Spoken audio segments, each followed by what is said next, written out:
Hello friends, those back pages here. I hope you're well.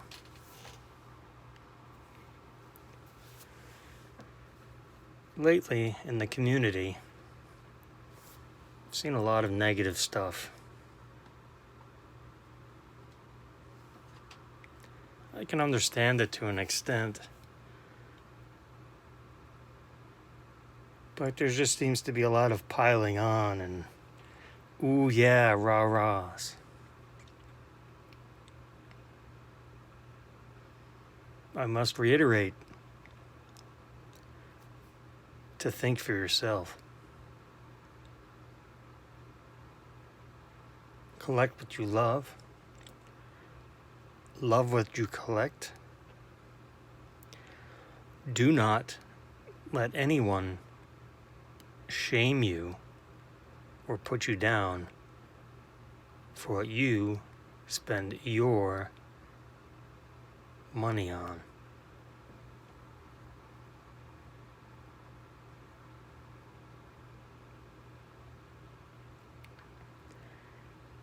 As it is the night before New York Comic Con, here in New York, obviously. That's why it's called New York Comic Con. I am in the non-sport state of mind.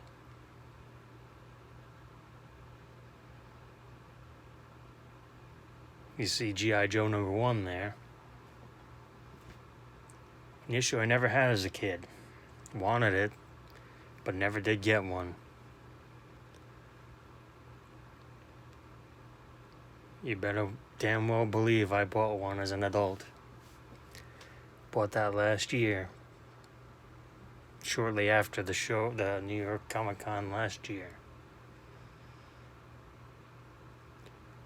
Because I just wanted a copy, that's all. You know, this copy, this might be a bit of a disaster because the stand is not so hot, but it is what it is. This copy is not in great shape. It's got some spine ticks there that you can probably make out. I don't think any of them break color. This one does.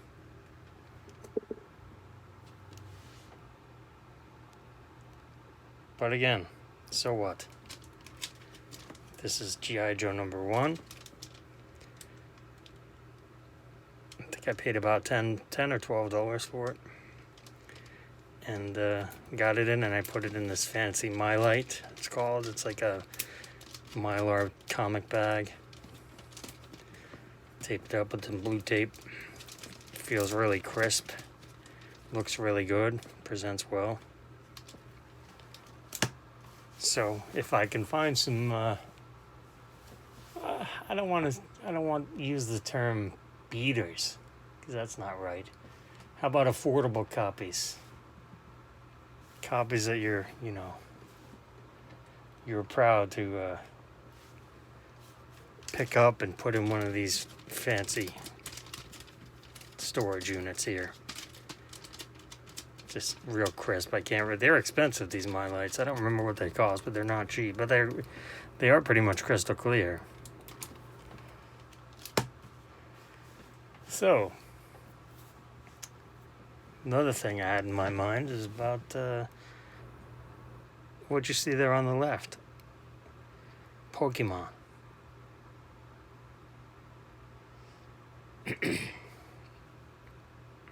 Pokemon is essentially is now 20 years old. The version we know now started in '99 here in America. Was very popular. And I'm going to show off a couple slabs I have. Always been, for some reason, I've like with Magic the Gathering, which I don't have any, but I was always attracted to the land, the dual lands, the mountains, plains, etc., the energy that runs the game. So what I went ahead and did was picked up, and again, this was probably about 2 years ago now. I went ahead and picked up a a set of the energy. When Pokemon first started, there were 5 colors. 6. No. Yeah, 5 colors. Had fire, fighting. Oh, and by the way, all the backs look the same because it's a collectible card game that you play with. So every back looks the same. So when you shuffle and you play, you can't tell. So fire, fighting, lightning. And I'm fortunate these are all gem mint 10s, as Maiko and Ned like to say. Psychic energy, water energy, grass energy, which should have been here, but you know. Are these actually numbered? They are, but they're not in. Yeah, because fighting comes before yeah. Learn how to spell, Eric. Learn your alphabet.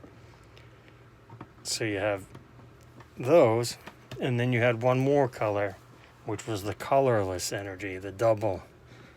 This is a pretty toughie.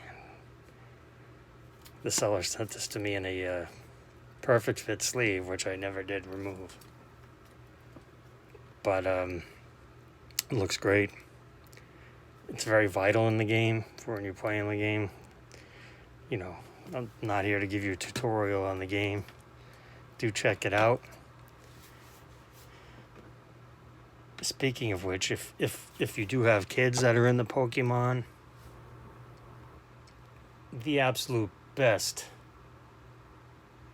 way for you to learn, if you want to learn, actually want to learn and participate with your kids in it, is to play the online version.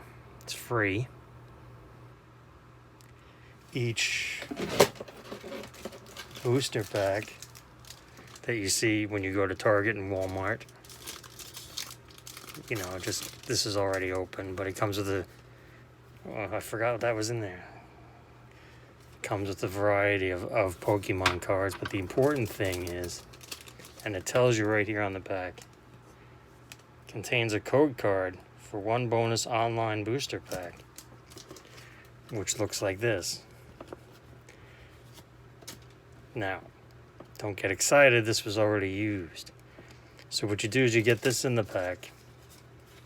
I don't remember where it is in the pack. But you take this and you can you download the game on your computer, and I've been playing Pokemon online for a little over 2 years now. It's very fun, it's very time consuming, it's very friendly. You can't communicate with your opponent, you can't curse them.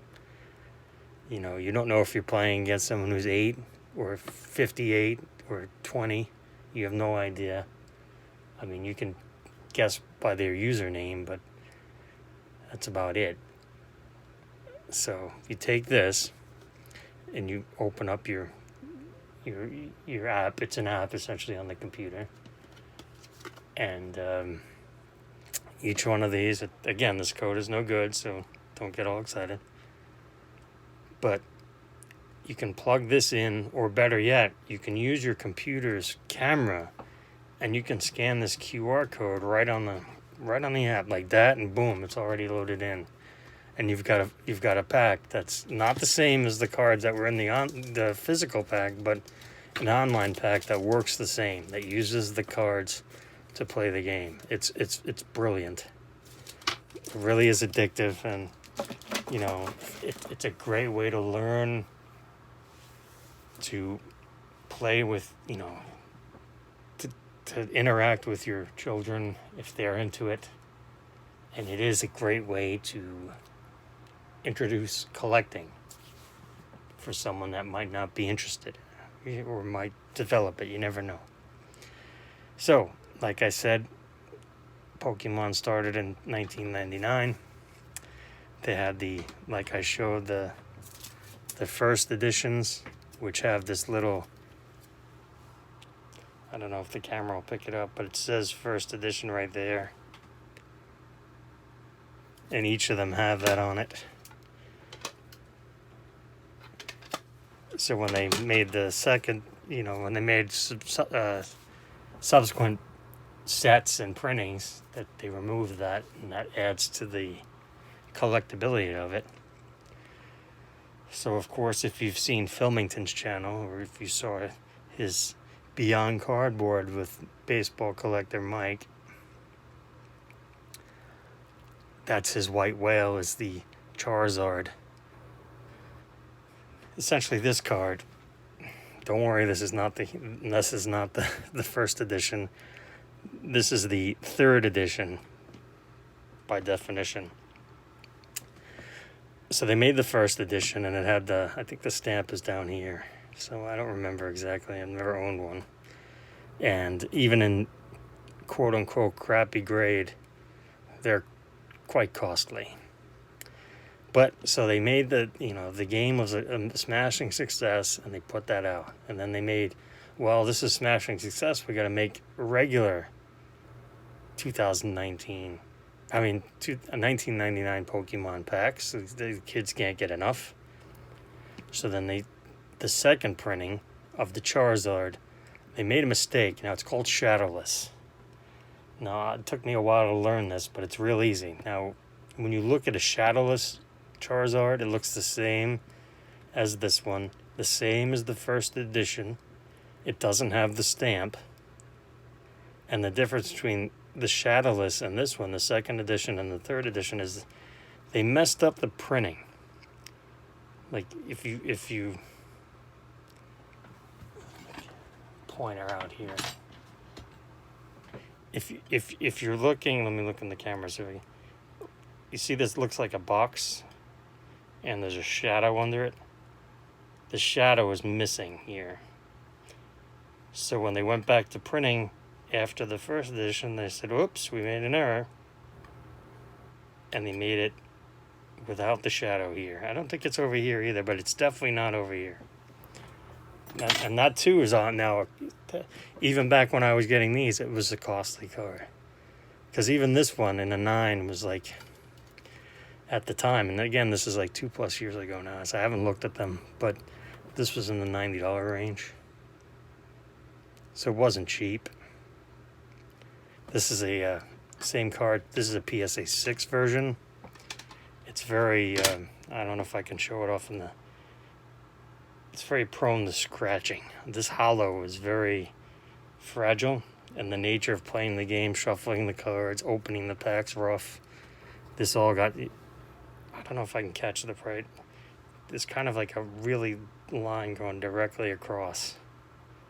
Anyway, so there's your brief little history on Charizard. Now, and these were made by Wizards of the Coast. So when they sold it to Nintendo, which it is now, in 2016, which is scary to think, almost 4 years ago now, they said, "Hey, this Charizard is very powerful, very popular, very costly." So they issued a new set called Evolutions, which is essentially from 2016, which essentially they reprinted the entire original 1999 set. They reprinted the entire set. They changed it a little bit. I mean, this one's a lot more powerful without getting into the, and it, the technology is a little bit better, so it's a little shinier. The borders aren't as big, but again, the backs are exactly the same. So they made that, and then there's different versions, of course. This is the regular version.